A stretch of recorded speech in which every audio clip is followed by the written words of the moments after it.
Good morning, everyone. We want to welcome everyone to our Bible study this morning. If you can have your seats, and we will begin studying. If you need a Bible or a text book, we have them on the front table here to my right. If you need a Bible or a textbook, you can come up and grab one of those. In our biblical text, we are in Joshua 24. And we're going to just quickly look at some things before we go to Judges. And in our scholastic text of our books here, we are really in lesson 7 because there's not much from our lesson 6 from last week that touches on this last chapter of Joshua, but just for sentimental reasons, we would like to read that. So, if you are able, let's turn to Joshua chapter 24. Joshua chapter 24. Joshua chapter 24, and let's look to see what this has to offer for us. We're going to skim through this just as a foundational piece. This chapter 24 up into verse 28 is really just a reminder of the covenant that Israel has already made with God from Exodus. They were reminded of that when Joshua became the leader in Joshua chapter 1, and then all the way back to now this Joshua chapter 24. So I want you to read for us verses 13 through 16. Joshua 24, 13 through 16. Somebody read that. Joshua 24, 13 through 16.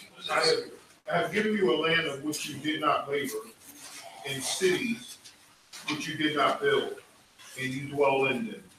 You eat of the vineyards and olive groves which you did not plant. Now therefore fear the Lord, serve him in sincerity and in truth, and put away the gods of which your fathers served on the other side of the river and in Egypt. Serve the Lord. And if it seems evil to you to serve the Lord, choose for yourselves this day whom you will serve, whether the gods which your fathers served that were on the other side of the river, or the gods of the Amorites, in whose land you dwell. But as for me and my house, we will serve the Lord. So the people answered and said, far be it from us that we should forsake the Lord to serve other gods. All right, Joshua chapter 24. Verse 15 is a very famous Old Testament passage. Basically, Joshua is saying God gave them a land in which they did not till themselves, they did not create. They were not even involved in the promise process. The promise was made all the way back to which biblical character starts with an A?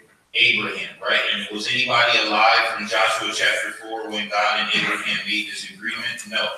So Joshua's point is all these blessings that you're now receiving, never forget that A, they were never promised to you. And the only reason why you have them is because of a promise God made to your ancestors and their diligence to God's word. And then also remember that you didn't do anything to create this blessed space, right? God gave it to you and you just went and were able to take hold of it. Then Joshua said, because of those truths, you need to make sure that you always put God first and serve him. But if you decide not to, you should go out into wherever your neighboring places and pick a God to serve. But he said, as for him and his household, right? Him is his tent. He's going to serve the Lord, right? This is why when we get into our current situation of the New Testament, New Covenant, you'll hear me say specifically a lot about focusing on your last name, right? If people focus more so on the people that come into the sanctuary that share the same DNA as them, as they focus with people who don't share the same DNA as them, church would be a lot stronger. Meaning, I can't control Sister Tina, right? We don't have same DNA. I can give her advice, she can give me advice, but we go to different addresses. I have to worry about those that I can control. See what Joshua's point is? Joshua's saying, I'm not going to make people serve God. I'm going to tell you you need to serve God. But as for me and my household, right, the people that I'm responsible for, we're going to serve God. You should serve God too, but it's up to you. This is why the focus should be on that, because those are the things in which we have control over, right? Our immediate circle of family, friends, and so forth. Anything outside of that is just encouragement, admonishment, edification, suggestions, advice, right? Because you can't make somebody do anything. Even in your own household or your own family members, you can't make somebody do something. But Joshua is saying, as for him and his household and his tent, they're serving God. Now, if you want to leave that tent and go somewhere else into another tent and serve Amorites God, feel free. Just don't come back to this tent, right? And when we think of that in a relationship standpoint, not in a religious standpoint where people get confused, in a relationship standpoint, that should make sense, right? Because hopefully people aren't, times have changed, so I don't really know what people's stances are on certain things anymore. But hopefully, if you're married, you're not going to let just anybody come through the door, get in the bed, you look over and say, hey, what's your name? Oh, okay, hey, like an Airbnb. Hopefully, you're looking for the person that you remember exchanging some vows with, and y'all have the same key. You can say, oh, Ellis gave me this key. Oh, okay, so then you must be good people, right? You're looking for those individuals that you have built a home with to come home to that home. Now you say if you want to go to another home, you normally will hear, don't come back to this home. Meaning you're not going to go to this home Monday, this home Tuesday. I see y'all Wednesday, Thursday, Friday, I'm out. I see y'all Saturday, let's go to church Sunday, right? Hopefully it don't work that way. That's the same thing that Joshua is saying God does not want, right? God is looking for consistency, and Joshua is saying he is encouraging the group to be consistent, but as for him and his household, they will serve the Lord. So that's a very, very famous Old Testament passage. Someone read for us verses 19 and 20. 19 and 20, what does that say? But Joshua said to the people, "You must serve the Lord, for he is a holy God. He is a jealous God. He will not forgive your transgressions or your sin. If you forsake the Lord, your God, he will turn you hard and keep you after you." All right, so now God sounds a lot like when I look on social media and I look at a man or a woman scorned. Because Joshua's point is what I said earlier. Don't think that you can pretend to serve God sometime and serve other gods other times and then come back to God. That's the part people get confused. God gave you free will. You don't want to serve him, you could go do whatever you want to do. His problem is the coming back.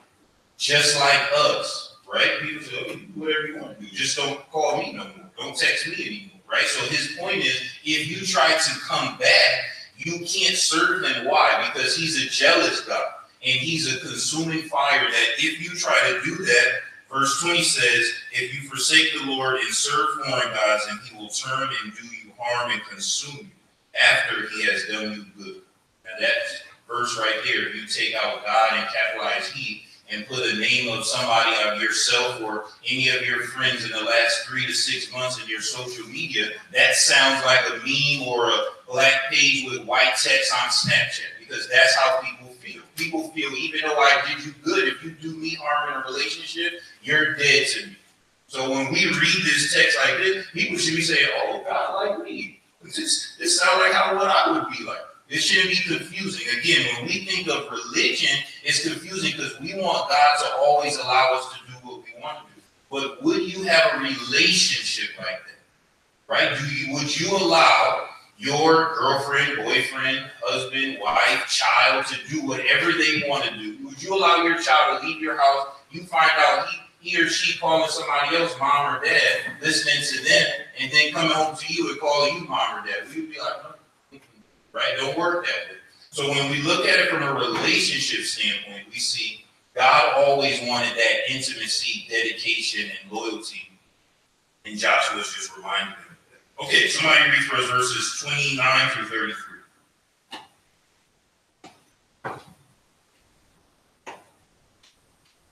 After these things, Joshua son of Nun, servant of the Lord, died at the age of 106. They buried him in the land of his inheritance, at Sarah in the hill, country of Ephraim, north of Mount Ash. So served the Lord throughout the lifetime of Joshua and of his elders who outlived him, and so had experienced everything the Lord had done for him. Joseph's bones, the Israelites had brought up from Egypt, were buried at Shechem in the tract of land that Jacob brought for 100 pieces of silver from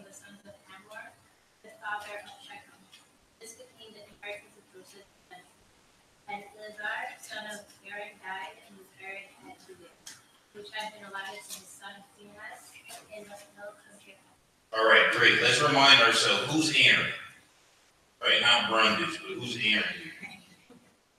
This name sounds, we haven't mentioned him in a long time, a lot of months. Who's Aaron? Moses' brother, right? And what was Aaron's responsibility after the whole golden calf and the new 10 commandments, after all of that? What was Aaron and his son's responsibility for the congregation? What was his role and his son's role? High priest, right? So they were the ones who, they would be the spiritual guidance of worship service and sacrificing and those things. His son, right? We know he had some sons that didn't behave and they were killed. His son Eleazar, Aaron been dead for a long time by the time we get here. His son is finally dead as well. So what we're reading is leadership is changing, right? So Joshua died and he was how old, the text says? Verse 110, he's gone. Eleazar, the son of Aaron, is gone. And then who else is gone? Because in verse 31, it says the people served all the days of who? And then who else besides Joshua? Elders. So the people behaved as long as Joshua was there, Eleazar was there. When they passed away, even all the elders who outlived Joshua, who had known all the works of the Lord, which he had done for them. So that's the setup verse to let us know. That means that in some time period, we'll read soon, once the older leadership who were from this 40 years wandering and moving into the promised land, once they passed away, it sounds like new people are going to wake up one day and say, they're going to forget what we just read about God being jealous and consuming and serving God as far as you and your tent. But that's a setup first for us to get into the next setting here. So that brings us into Judges. Any questions or comments on Joshua before we move on? Anybody? It's funny that Joshua knew that they were already worshiping foreign gods, and he didn't get hot and bothered about that because he knew God from time past, being a warrior soldier, so he knew God was going to take care of that. Yeah, like the thing is, you always have to make sure that you live a life worthy of the calling and give an example. But again, you can't make people do anything. People are going to do whatever they want to do, especially in nowadays. So it's better to just move on. If you're in a relationship and you can't make somebody do whatever you want them to do, it's better to move on. Because you know what will happen if you don't move on? You end up in a domestic dispute. Because remember, there's the saying of there's a thin line between love and hate. So outside looking in, people say, oh man, that's not right. How people fighting? How people fighting? When you love somebody so much and they're not doing what you're asking them to do, you're more likely to put hands on them than a perfect stranger. Am I lying? A perfect stranger, what I care, what they doing outside. But if you're looking at a loved one, parents to child, you always say this is true. You keep asking this child to stop kicking the back of the seat. Let's say you on a plane and that child keep kicking the back of the seat. But it's a child down the road kicking the back of the seat. Are you going to unbuckle yourself and go spank that child? No, because first you're not sitting in front of the child, and that's not your child. You're concerned with your child not listening to you. Church is the same way. There's a lot of lost people out in the world. I mean, we pray for them that they come to the knowledge of Jesus Christ and we evangelize to them. But we're not emotionally attached the way if somebody stopped coming that we are brothers and sisters with. Then that's a whole different relationship. So it's the same way. You can't allow those sort of things that you know are right that people aren't doing to rile you up. You'll never get any rest. That's why I say all the time from a political standpoint, people should put their social media down and go back out into their community. Because if you just watch the news and go on social media, you'll be riled up all day long. But that riled up not paying your bills, is it? Anybody get paid off of being riled up? Let me know so I can apply for that job. No. Do being aggravated pay bills? No, it does not. Does worrying pay bills? No. So you have to focus on the things that you have control over. Again, Joshua was focused on his tent. That's what he had control over. He gave examples to people who didn't live in his tent, but he can't make them do something. He can only enforce what God is asking him to do and holding the standards for others. So it's important for us to understand that again, in the New Testament, we have a verse talking about each person must work out their own salvation in fear and trembling. If people can get into heaven off of Groupon, where God say, man, if enough people from this congregation do what I ask, just like Oprah, everybody going through your chair, oh, salvation, salvation, and we all run into heaven as a group, that would be great, but it doesn't work like that, right? Some people, when God calls us back, you're going to be like, man, I know my whole family up there, and God will say, I see about 1 or 2 people from your family. Well, my family always would know, because only 1 or 2 people was working out their own salvation in fear and truth. It's like you might have twins. That's like saying, oh, twins, 2 twins, they both got married. Oh, I'm sure the other twin having a good relationship. Maybe not. Why? Oh, because they're twins. What does that mean? Well, they're almost the same person. Just a little bit of DNA different. I'm sure they both having the same success. No, you sometimes have twins. One person is financially destitute. One person is financially successful. You got twins. One person is a murderer. Like you, again, in life, each person get to do whatever they want to do. So if that's the case in the world, it has to be the case in spiritual sense. So just to reiterate that, Joshua's point is, I'm gone. And when I go, I already know I was doing what I needed to be doing. But you guys continue on, right? That's the blessing of those who are able to die in the Lord in older age, right? Because they're good money. They're saying, I'm out of here, right? Y'all are the ones that are left here. I'm moving on to bigger and better things. It's no different than a teacher talking to students, right? Teachers say, well, I already got mine. I got a degree. Y'all trying to get through my class. So it's the same situation of looking back, giving advice, but most of the time advice falls on deaf ears. Sadly. There's a lot of advice in this world, especially now with the internet. You can go on YouTube and click how to anything. How to be a good parent, how to be a good son, how to fix a flat tire. A lot of information is out there, but most of the day, do you consume yourself with finding out that information, or do you normally just do an everyday routine? Most people just live a routine life. They don't try to find more information to make themselves better. That's why I said if people focus on making themselves better, this world would be a whole better place, because 7+ billion people would all be trying to be the best version of themselves. Instead, most of those 7 billion people too busy worrying about what somebody else is doing and miss the flaws and growth opportunities in their own life. That is what Joshua is saying. So when we look at that as we move into Judges, keep that in mind, because that setup verse made it seem like it sounds like the people are going to do what God wanted them to do for a time.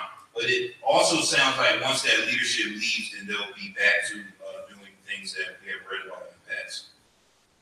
Okay, let's read Judges chapter 1. We'll break this up because it's a little bit lengthy. Somebody read for us the first 15 verses. Judges 1, verses 1 through 15.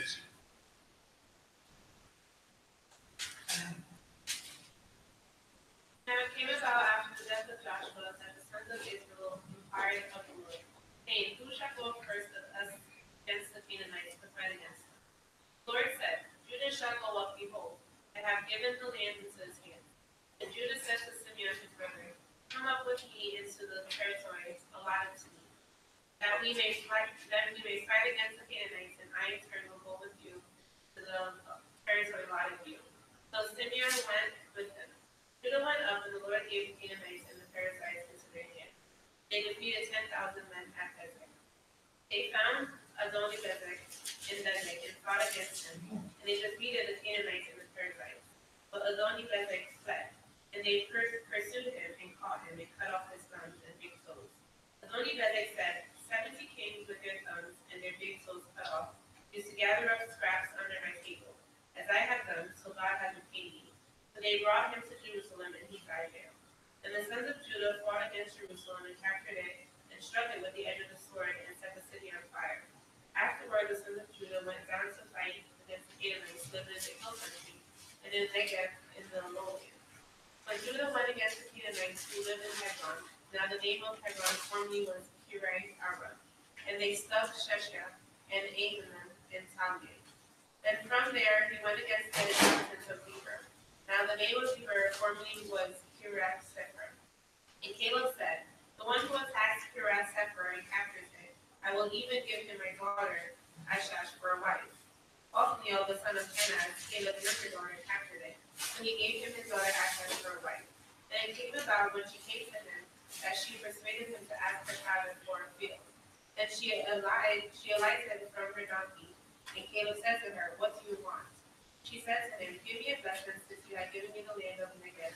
Give me also a spring of water." So Caleb gave her the upper springs and the lower springs.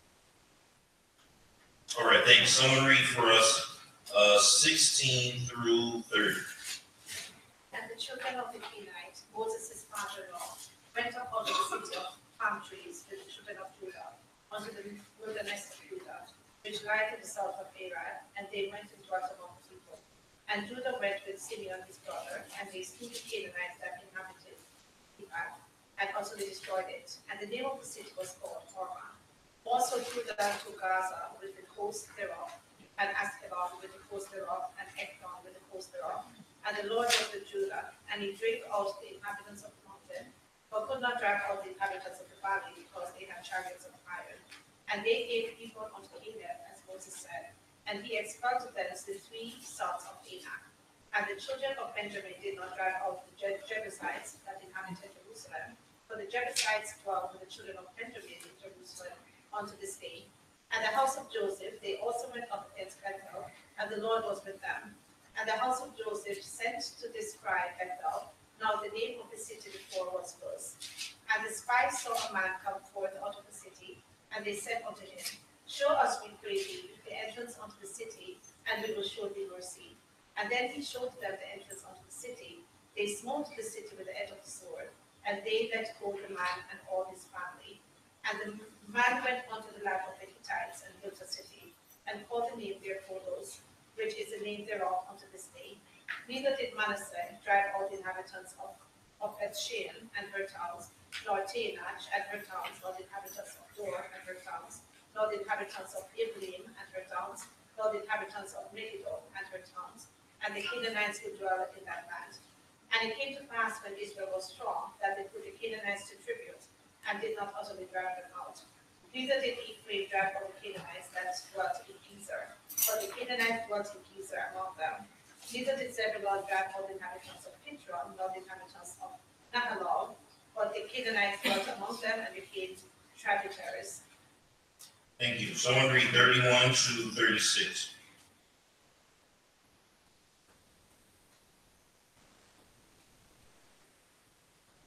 Any hard names, just skip them if you can't pronounce. 31 through 36. Nor did Asher drive out those living in Apple or Sidon, or Alad, or Moab, or Lachish, or Luah.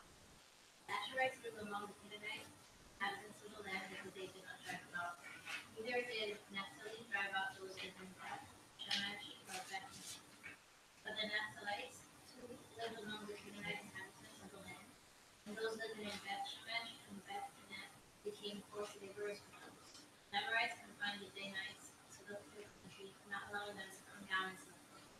And the Amorites were determined to hold up the Mount Heres, Ajalon, and Shalom. But when the power of the tribes of Joseph increased, they too were pressed into first labor. The boundary of the Amorites was from Scorpion's Pass to Selah and the Yeshon. All right. Sounds like a lot of bad news. A lot of driving out. Well, why is this bad? Because if you have a study Bible that says over each one of these sections, failure of Judah, failure of Benjamin, failure of tribes of Joshua, failure of Zebulun, failure of Asher, failure of Naphtali, failure of Dan.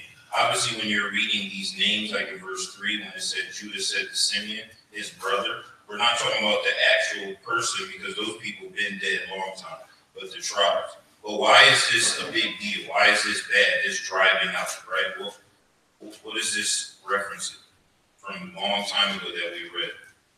What is this driving out referencing? They didn't do what they were supposed to. Okay, so it sounds like that they had some instructions that they didn't follow. So those instructions came not from Joshua or Moses, but God. God said, when you get to this land, drive all these people out. The question is, why did he say that? Right? Because driving out don't mean put them in an Uber and drive them to the border and say, get out. It means what? Do what to them? Oh, kill them. Okay, so why would God say, when you go and inhabit this land, kill the people that already live here? Think from God's point of view. Why is he saying it? Because Israel has a bad habit of putting on other gods. Okay, so that's one reason, because Israel had a habit of following the gods of other people. What else? Think of it from God's point of view, right? If God is a God of all people, right? If God tells one people to kill another group of people, what is God already viewing the people he's saying to kill? Not his people. Oh, that's true. What else? Think of the legal system, yes. No, if they didn't kill them and they took over their land, these people could always rise up against them again. So they would always have constant war. Yep. So when God said kill them, He totally annihilate them. That's what they should have done. Yep. And they would have gotten rid of everybody and they would have had peace. Right, so you don't have to worry about any future incidents rising up if all the people are gone, right? You watch mob movies, that's the same way, right? A little boy run off into the woods, mob boss say, well, find him, because he's going to grow up and get strong, and his whole life is going to be consumed with finding me one day. The other thing is God already passed judgment on these people, right? That's the part that humanity don't like, right? When we go to New Testament verses, it says, oh, when you see a certain person acting a certain way, Paul said, treat them like a heathen and have nothing to do with them. You say, no, I like them. Well, God said, okay, then do whatever you want to do. But me and that person are not on the same team anymore.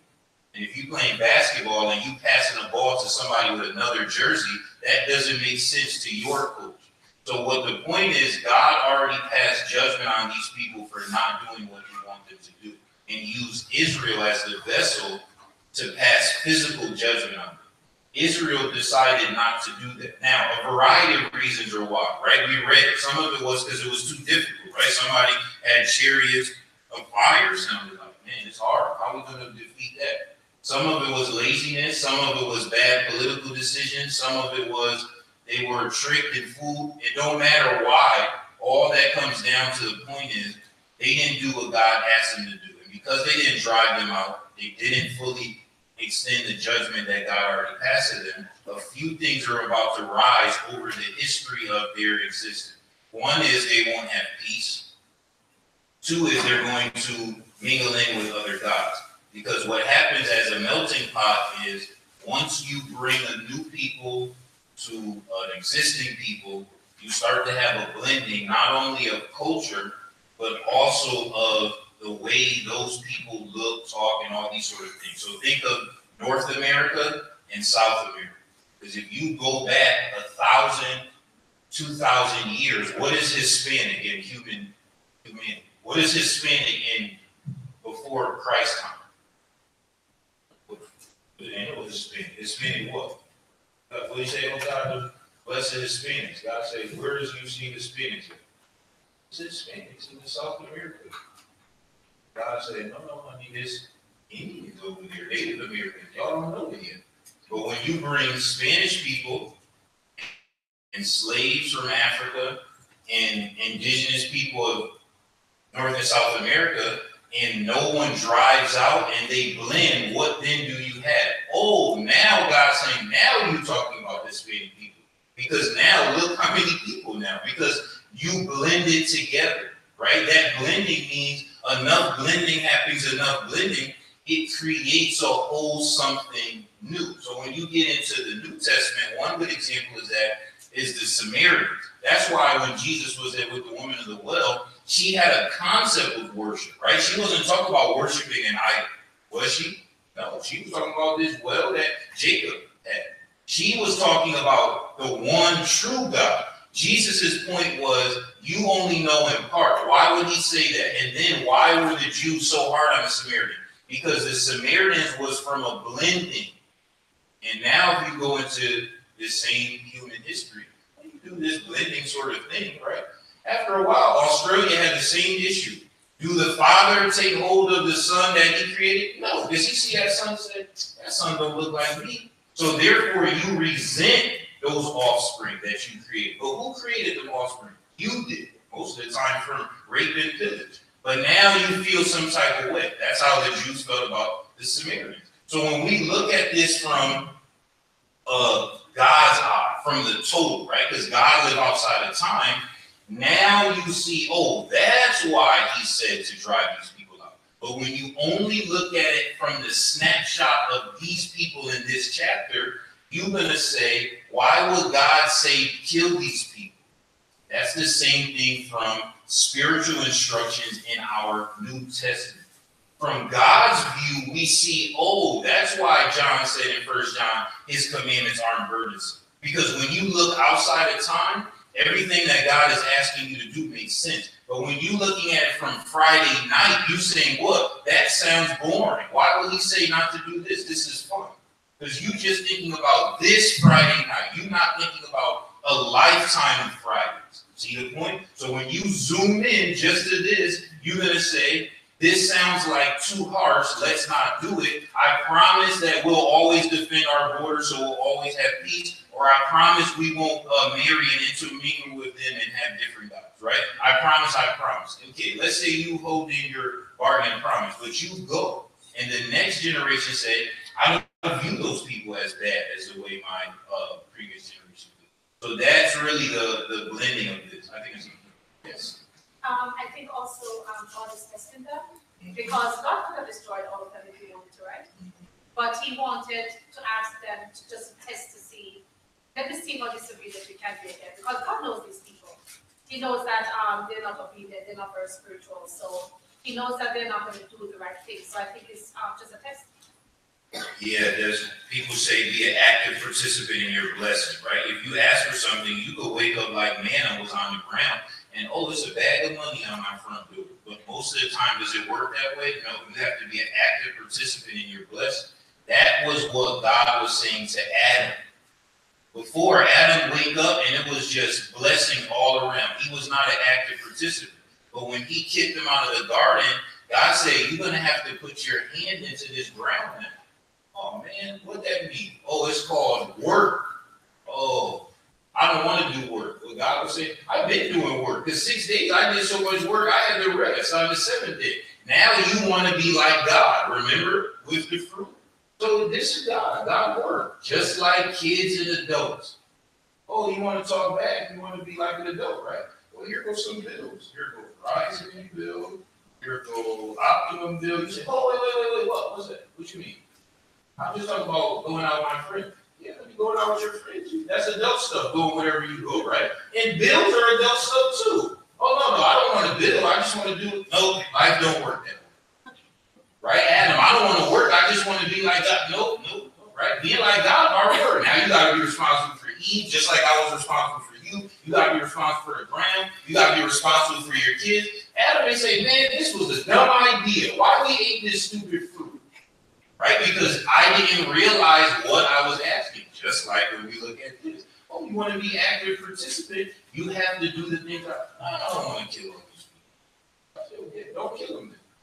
And then it said in Jerusalem, those people that Benjamin didn't cast out, to the day this book was written, Judges was written, where were those people? Still living there.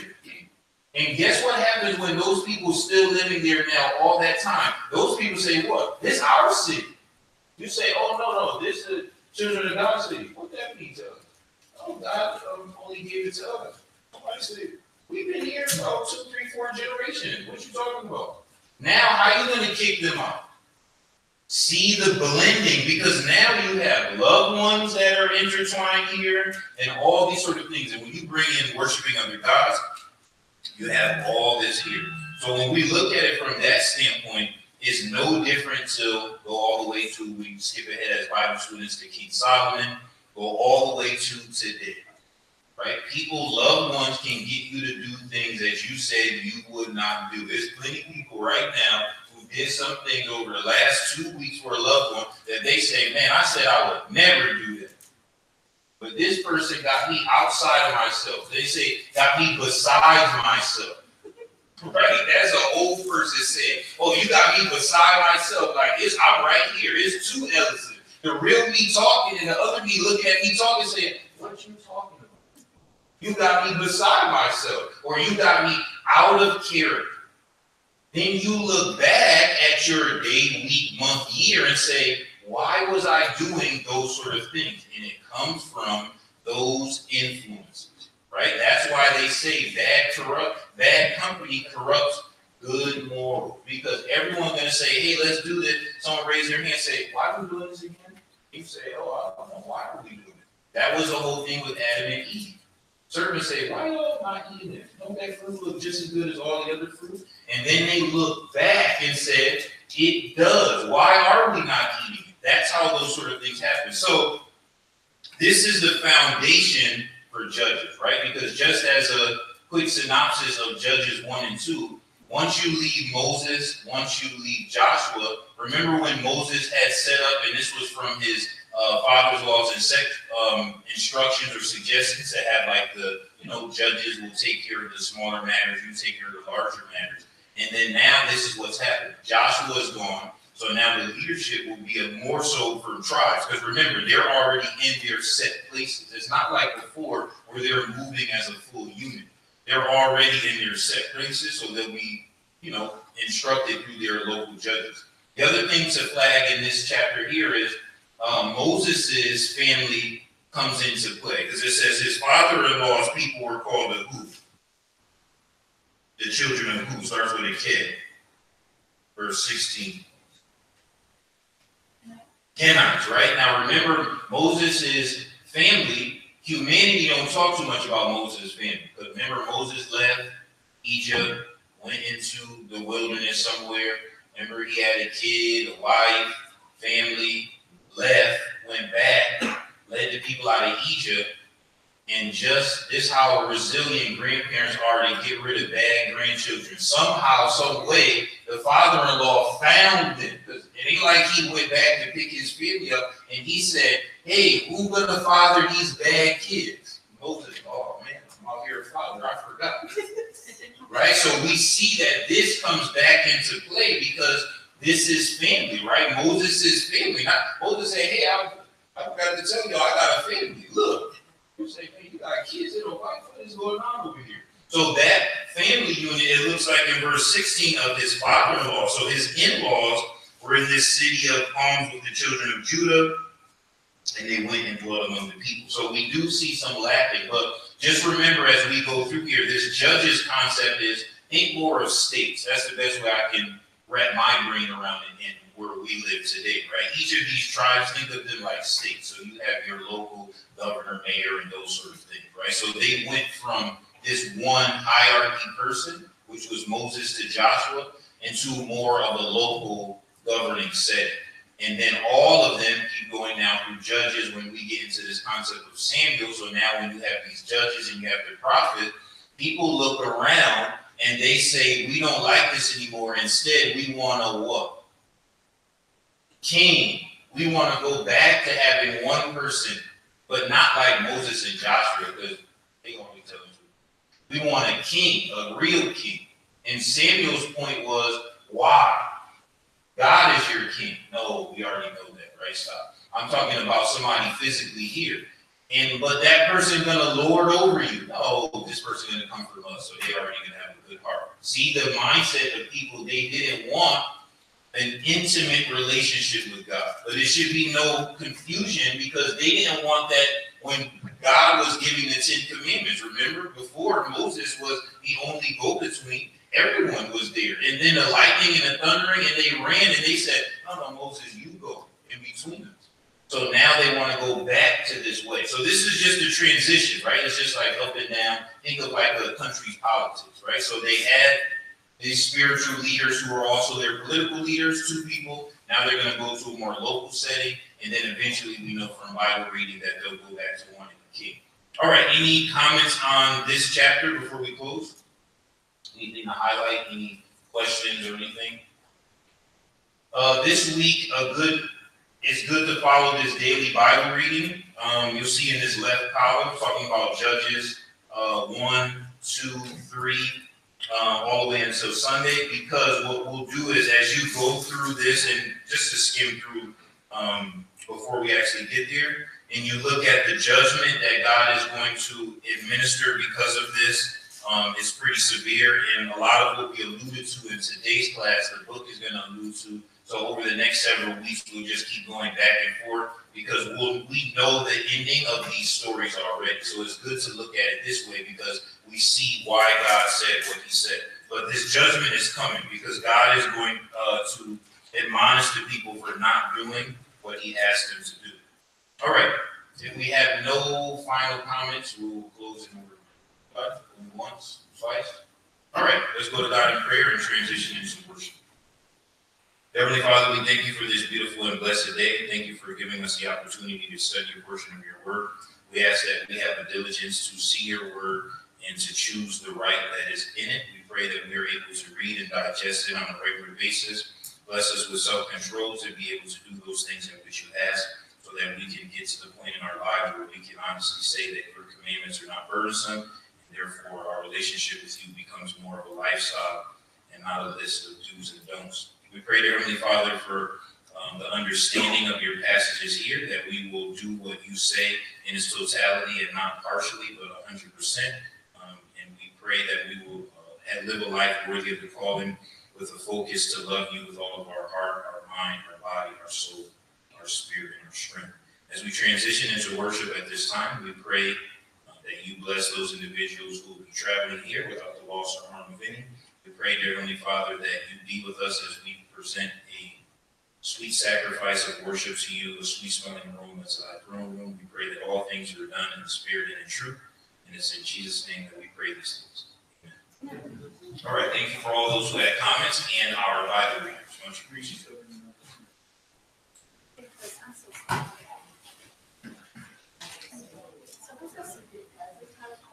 Oh, hi.